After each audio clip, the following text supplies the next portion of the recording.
கிறிஸ்துவுக்குள் பிரியமானவர்களே, ஆண்டவராகிய இயேசுவின் நாமத்தில் அன்பின் வாழ்த்துக்கள். பாருங்க, சங்கீதங்களின் புஸ்தகம் 6ஆம் அதிகாரம் 8ஆம் வசனம் சொல்கிறது, கர்த்தரின் அழுகையின் சத்தத்தை கேட்டார் என்று தாவீது சொல்லுகிறார். கர்த்தரின் அழுகையின் சத்தத்தை கேட்டார். தேவன் நம்முடைய அழுகையின் சத்தத்தை கேட்கிறவராக இருக்கிறார். இந்த நாளிலே நீங்கள் எதற்காக கண்ணீர் வடித்துக் கொண்டிருக்கிறீங்க? எந்த சூழ்நிலையில கண்ணீர் வடித்துக் கொண்டிருக்கிறீங்க? எப்படிப்பட்டதான பிரச்சனையின் மத்தியில நீங்கள் கண்ணீர் வடித்துக் கொண்டிருக்கிறீங்க? அது எனக்கு தெரியாது, ஆனால் நம்மை உருவாக்கின தேவனுக்கு தெரியும். வாசித்து பாருங்கள், யோபு 16ஆம் அதிகாரம் 20ஆம் வசனத்துல யோபு சொல்லுகிறார், என் சிநேகிதர் என்னை பரியாசம் பண்ணுகிறார்கள், என் கண் தேவனை நோக்கி கண்ணீர் சொரிகிறது என்பதாக. ஆண்டவரே, என்னை பரியாசம் பண்ணுகிறார்கள் ஐயா, உனக்கு ஒன்றுமில்லை, நீ எல்லாவற்றையும் இழந்து போய்விட்டாய், நீ ஒரு திக்கற்றவனாகி விட்டாய், நீ ஒரு பரதேசியாகி விட்டாய், எல்லாம் முன்ன விட்டு போய்விட்டது என்று சொல்லி என்னுடைய சிநேகிதர் என்னை பரியாசம் பண்ணுகிறார்கள். யோபுனுடைய வாழ்க்கையில யோபு ஏன் கண்ணீர் வடிக்கிறார் தெரியுமா? என் சிநேகிதர் என்னை பரியாசம் பண்ணுகிறார்களே, என்னோடு கூட உண்டு உறவாடினவர்கள், என்னோடு கூட இருந்தவர்கள், என்னை அதிகமாய் பயன்படுத்தியவர்கள், எனக்கு பணம் இருக்கும் பொழுது, வசதி வாய்ப்புகள் இருக்கும் பொழுது என்னை பயன்படுத்தியவர்கள், இப்போ நான் ஒன்றுமில்லாது இருக்கும் பொழுது என்னை பரியாசம் பண்ணுகிறார்கள் ஆண்டவரே என்று சொல்லி யோபு கண்ணீர் விட்டு அழுகிறார். தேவ பிள்ளைகளே, இந்த உலகத்தை நன்றாக அறிந்து கொள்ளுங்கள். இந்த உலகத்துல நீங்கள் மனிதர்களுக்கு கொடுக்க கொடுக்க அவர்கள் உங்களிடத்துல தேனை போல பேசுவார்கள், தேனை போல அவர்கள் பழகுவார்கள். ஆனால் உங்களிடத்துல பணம் இல்லை என்று தெரிந்த போது, உங்களிடத்துல கொடுக்கல் வாங்கல் இல்லை என்று தெரிந்த போது உங்களை பரியாசம் பண்ணவும், உங்களை திட்டவும், உங்களை பழிக்கவும் அவர்கள் நினைப்பார்கள். பார்த்தீங்களா? இதுதாங்க உலகம். இப்படிப்பட்ட சூழ்நிலைக்கு நீங்கள் கடந்து போகலாம். அதை நினைச்சு நீங்க கண்ணீர் வடிக்காதீங்க. ஐயோ, என் நண்பர்கள்லாம் என்னை விட்டு போயிட்டாங்களே, என் கூட வாங்கி சாப்பிட்டவங்களாம் என்னை விட்டு போயிட்டாங்களே, நான் உதவி செஞ்ச மனுஷன்லாம் என்னை விட்டு போயிட்டானே சொல்லி அதற்காக கண்ணீர் விட்டு அழாதீங்க. ஆமென், ஸ்தோத்திரம். எரேமியா சொல்லுகிறார் 14ஆம் அதிகாரம் 17ஆம் வசனத்துல பாருங்க, என் கண்களில் இருந்து இரவும் பகலும் ஓயாமல் கண்ணீர் ஓடிக்கொண்டிருக்கும் என்று சொல்லி இரவும் பகலும் அழுகிறாராம் எரேமியா. எரேமியா என்ற வார்த்தைக்கு அர்த்தமே கண்ணீரின் தீர்க்கதரிசி என்ற அர்த்தம். எரேமியா அழுகுறாரு, இரவும் பகலும் அழுதுட்டே இருக்கிறாரு. இன்னைக்கு நீங்க இரவும் பகல் அழுதுட்டே இருக்கிறீங்களா? எதை நினைச்சு அழுதுட்டு இருக்கீங்க? ஏன் அழுது கொண்டிருக்கிறீங்க? எனக்கு பணம் இல்லை ஏசப்பான்னு அழுதுட்டு இருக்கீங்களா? எனக்கு வேலை இல்லை ஏசப்பான்னு அழுதுட்டு இருக்கீங்களா? சிலர்லாம் என் சரியத்தை வந்து வியாதி வந்து விட்டது, இந்த வியாதியை குறித்து நான் அழுதுட்டு இருக்கேன், வியாதியை குறித்து அழுது கொண்டிருக்கீங்களா? குடும்பத்தை குறித்து அழுது கொண்டிருக்கிறீங்களா? என் வாழ்க்கை ஏன் இப்படி இருக்கிறது, என் வாழ்க்கை ஏன் சின்னாபின்னம் ஆக்கப்பட்டு இருக்கிறது என்று அழுதுட்டு இருக்கீங்களா?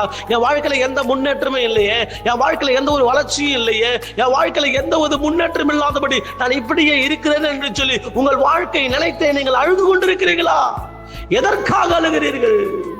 ஆமென், ஆமென். தாவீது சொல்லுகிறார், கர்த்தரின் அழுகையின் சத்தத்தை கேட்டார். என் தேவ பிள்ளைகளே, நீங்கள் எந்த மாதிரியான சூழ்நிலையில கண்ணீர் விட்டு அழுது கொண்டிருந்தாலும் கர்த்தர் உங்கள் அழுகையின் சத்தத்தை கேட்கிறவராக இருக்கிறார். நிறைய பேர் சொல்லுவாங்க, நான் சிரிச்சிய பல நாட்கள் ஆச்சு பிரதர், நான் சிரிச்சிய பல மாதங்கள் ஆச்சு பிரதர், நான் சிரிக்கிறதே இல்லை, என் வாழ்க்கையில் அந்த சிரிப்பு என்பதே போய்விட்டது, சந்தோஷம் என்பதே போய்விட்டது. என்னுடைய நண்பர்கள் கூட சேர்ந்து கூட ஏதோ ஒன்று பேசி கூட நான் சிரிக்கல பிரதர், சிரிச்சிய எத்தனையோ நாட்கள் ஆகுதுன்னு சொல்லி வருத்தப்பட்டு கொண்டிருக்கிறேன், கலங்கி கொண்டிருக்கிறேன். சகோதரனே, என் சகோதரியே, கலங்காதிருங்கள்.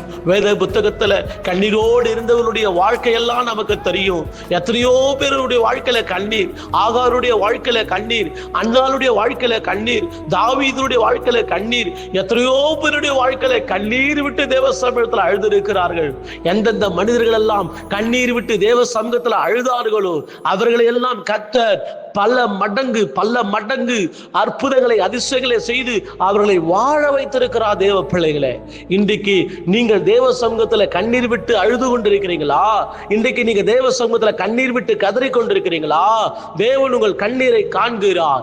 தேவன் நம் கண்ணீரை காண்கிற தேவன். தேவன் நம்முடைய கண்ணீருக்கு பதில் கொடுக்கிற தேவன். நம் கண்ணீருக்கு அற்புதங்களை செய்கிற தேவன் உங்களோடு கூட இருக்கிறார். இதோ உங்கள் கண்ணீரை கர்த்தர் துடைப்பாராக.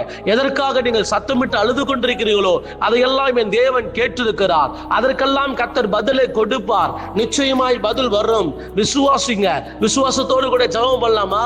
இந்த மாதத்துல என் கண்ணீர் கண்ணீர் துடைக்கப்படும், இந்த ஆண்டில என் கண்ணீர் துடைக்கப்படும். ஐயா, 17வது வயதுல நான் கண்ணீர் விட்டு அழ ஆரம்பித்தேன். எதற்காக கண்ணீர் விட்டேன் தெரியுமா? தகப்பன் இல்லையே. என் தகப்பன் 17வது வயதுல மரித்து போனார். 17வது வயதுல எங்களை ஒரு திக்கற்றோளாக அனாதையாய் விட்டு போன போது 17வது வயதுல நான் கதறினேன். ஐயோ, எனக்கு அப்பா இல்லையே என்று அழுதேன். ஐயோ, எனக்கு தகப்பன் இல்லையே என்று அழுதேன். என் எதிர்காலம் எப்படியோ, என் எதிர்கால வாழ்க்கை என்ன ஆகுமோ, என் எதிர்கால வாழ்க்கை கேள்விக்குறியாக இருக்கிறது. என் தகப்பன் இல்லாமல் நான் எப்படி இந்த உலகத்தில் ஆசீர்வாதமாய் வாழ முடியும்? என்னை யார் வழிநடத்த முடியும்?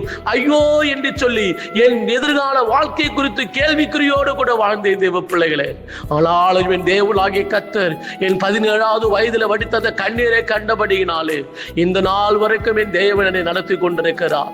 அல்லேலூயா. ஆண்டவர் சங்கத்துல கண்ணீர் வடித்தபடியினாலே தேவன் கைவிடவே இல்லை, தேவன் விட்டு விலகவே இல்லை. தேவன் மாறாதவராய் இருந்து ஒவ்வொரு நாளும் ஒவ்வொரு வருடமும் கர்த்தர் நடத்தி கொண்டே தான் இருக்கிறார். அவர் என் கண்ணீரை கேட்டார், அவர் என் கண்ணீரை கண்டார், என்னை அவர் வழிநடத்திக் கொண்டிருக்கிறார். இந்த உலகத்திற்கு சாட்சியாக வைத்துக் கொண்டிருக்கிறார். இந்த உலகத்தின் மக்களுக்கு ஒரு நன்மை செய்கிற ஒரு மனுஷனாக தேவன் என வைத்திருக்கிறார். உங்கள் கண்ணீரையும் துடைப்பார், உங்கள் அழுகையும் மாற்றுவார். வேதனைப்படாதீங்க. உங்க இருதயம் நொந்து போய் இருக்கிறதா?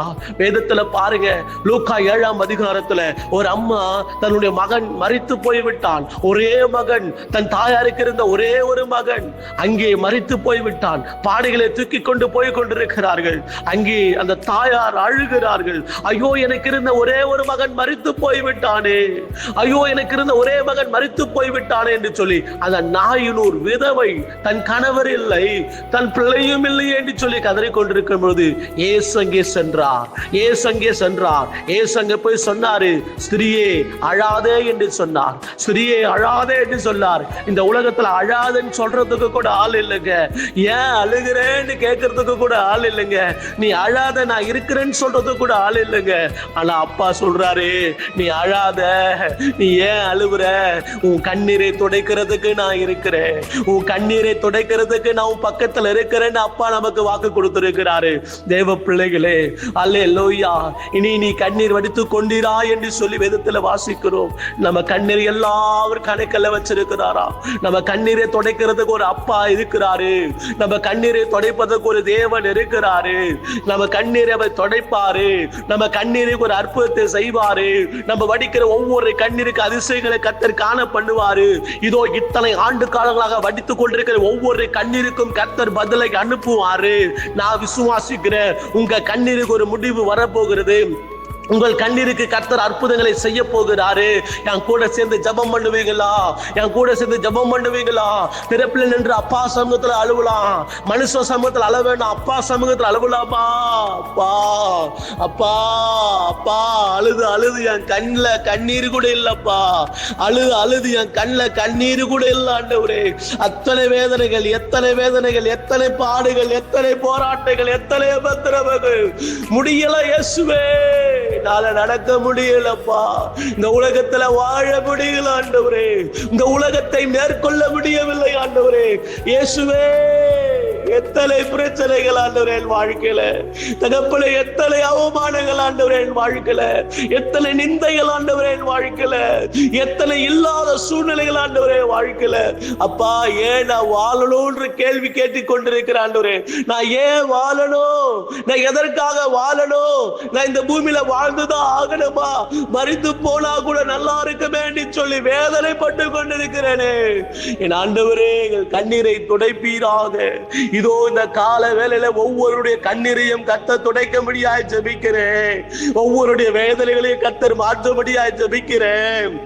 ஏதோ ஒரு காரியத்துக்காக அழுது கொண்டிருக்கிறாங்களே, ஏதோ ஒரு காரியத்துக்காக கண்ணீர் விட்டு கொண்டிருக்கிறாங்களே. கர்த்தரின் அழுகையின் ஜபத்தை கேட்கிறவர் அல்லவா? கர்த்தரின் அழுகையின் சத்தத்தை கேட்டார் என்று சொல்லி ஜபிக்கிறது போல ஆண்டவரே, இந்த நாளில் யாரெல்லாம் கண்ணீர் விட்டு அழுது கொண்டிருக்கிறாங்களோ அவங்களுடைய ஜபத்தை எல்லாம் கர்த்தர் கேட்க முடியாது ஜபிக்கிறப்பா. அது சீக்கிரத்துல நீங்க விட்டு அந்த லேசான உபத்திரவன்னு சொன்னீங்களப்பா. எல்லா உபத்திரவங்களும் சீக்கிரத்துல தீரட்டும் ஆண்டவரே. எல்லாருடைய கண்ணீரும் துடைக்கப்படட்டும் ஐயா. கண்ணீருக்கான பதிலை தாரும் ஆண்டவரே, கண்ணீருக்கான பதிலை தாரும் ஆண்டவரே. ஸ்தோத்திரம். இன்னும் எத்தனை காலங்களால் அழுது கொண்டிருக்க வேண்டும், இன்னும் எத்தனை காலங்களால் அழுது கொண்டிருக்க வேண்டும், இன்னும் எத்தனை காலங்களால் புலம்பிக் கொண்டிருக்க வேண்டும் என்று சொல்லி அழுது கொண்டிருக்கிற சகோதரனுக்காக ஜெபிக்கிறையா. உங்க கரத்தை நீட்டி கண்ணீரை துடைங்க ஆண்டவரே, உங்க கரத்தை நீட்டி கண்ணீரை துடைங்கப்பா. நீங்க எங்களுக்கு நல்ல தகப்பன் தானே, நீர் எங்களுக்கு நல்ல அப்பாவாக, நீர் எங்களுக்கு நல்ல அம்மாவாக இருக்கிறீரே. உன் கரத்தை நீட்டி எங்கள் கண்ணீரை துடையும் ஆண்டவரே. என் சுச்சுவேஷனை மாத்துங்கப்பா, என் சூழ்நிலையை மாத்துங்கப்பா. ஒரு அபாலா சிக்கரா துபாக்கரா துடாபாலா ரியாந்தரா பலபரபா. எங்க சூழ்நிலையை மாத்துங்கப்பா, எங்க சூழ்நிலையை மாத்துங்கப்பா, என் பிரச்சனையை மாத்துங்கப்பா, என் வேதனையை மாற்றுங்கப்பா, என் கவலையை மாற்றுங்கப்பா, என் கண்ணீரை துடைங்கப்பா. அப்பா, வாழ கூட பலன் இல்லப்பா, இதோ சத்தமிட்டு அழுவதற்கு கூட பலன் இல்ல ஆண்டவரே. நான் பலனற்று போயிருக்கிறேனே, பலப்படுத்தும் ஐயா. அந்த வேலையில பலப்படுத்தும் ஆவியானவரே. ஸ்தோத்திரிக்கிறோம் ஐயா. இயேசுவின் நாமத்தினாலே ஒவ்வொருடைய கண்ணீரையும் துடைத்து ஒவ்வொருடைய வாழ்க்கையில அற்புதங்களை காண பண்ணுகிறதற்காக ஸ்தோத்திரிக்கிறோம் ஐயா. இயேசுவின் நாமத்திலே கண்ணீர் வடித்துக் கொண்டிருக்கிற ஒவ்வொரு சகோதரனுடைய வாழ்க்கையிலே, சகோதரனுடைய வாழ்க்கையிலே அற்புதங்கள் நடப்பதாக. என் ஆண்டவர் அற்புதங்களை செய்கிறவர், நேற்றும் இன்றும் என்றும் மாறாதவர். நேற்று செய்த அற்புதத்தை இன்றைக்கும் அவர் செய்வார். அல்லேலூயா. இஸ்ரவேல் ஜனங்களுக்கு செய்த அற்புதத்தை, அவர் வாழ்ந்த நாட்களில் செய்த அற்புதத்தை இன்றைக்கும் எங்கள் வாழ்க்கையிலே செய்வார். நாங்கள் விசுவாசி என் தேவனால் கூடும். இயேசுவின் நாமத்தினால ஒவ்வொருடைய வாழ்க்கையில் அற்புதங்கள் நடக்கட்டும், ஒவ்வொருடைய கண்ணீரும் துடைக்கப்படட்டும். சொல்ல ஆண்டவரே சாட்சியா, என் கண்ணீர் ஆண்டவர் துடைச்சாரு, என் கண்ணீரை கர்த்தர் மாற்றினாரு, என் அழுகையின் குரலை கர்த்தர் கேட்டு எனக்கு அற்புதத்தை செய்தாரு, எனக்கு ஜீவனை தந்தார் என்று சொல்ல ஆண்டவரே. இயேசுவின் நாமத்தினாலே ஒவ்வொரு ஜீவனையும் கர்த்தர் காப்பாற்றி கொடுக்க முடியாது ஜெபிக்கிறோம். காப்பாற்றுகிற ஆண்டவரே, காப்பாற்றுகிற தேவனே, ஒவ்வொரு ஜீவனையும் வாழ்க்கையும் காப்பாற்றுவீராக. இயேசுவின் நாமத்தினாலே கர்த்தர் காப்பாற்ற போறதுக்காய் ஸ்தோத்திரம், கர்த்தர் விடுவிக்க போவதற்காய் ஸ்தோத்திரம். ஆசீர்வதிங்க, நன்மையானவைகளை செய்யுங்க. இயேசுவின் நாமத்தில் ஜெபிக்கிறோம் பிதாவே, ஆமென், ஆமென். தேவ பிள்ளைகளே, கண்ணீர் விட்டு அழுவுறீங்களா? கண்ணீர் வடிக்காதீங்க. கர்த்தர் உங்கள் கண்ணீரின் ஜெபத்தை கேட்டார். தொடர்ந்து உங்களுக்காக திறப்பில் நின்று ஜெபிக்க நாங்கள் ஆயத்தமாக இருக்கிறோம். என்ன சூழ்நிலை, பேர்பட்ட நிலைமையானாலும் நாங்கள் தொடர்பு கொள்ளுங்க. உங்களுக்காக திறப்பில் நின்று தேவ சங்கத்தில் மன்றாடுவதற்கு நாங்கள் எப்பொழுதும் ஆயத்தமாக இருக்கிறோம். இயேசுவின் நாமத்தில் ஜெபிக்கிறோம் பிதாவே, ஆமென்.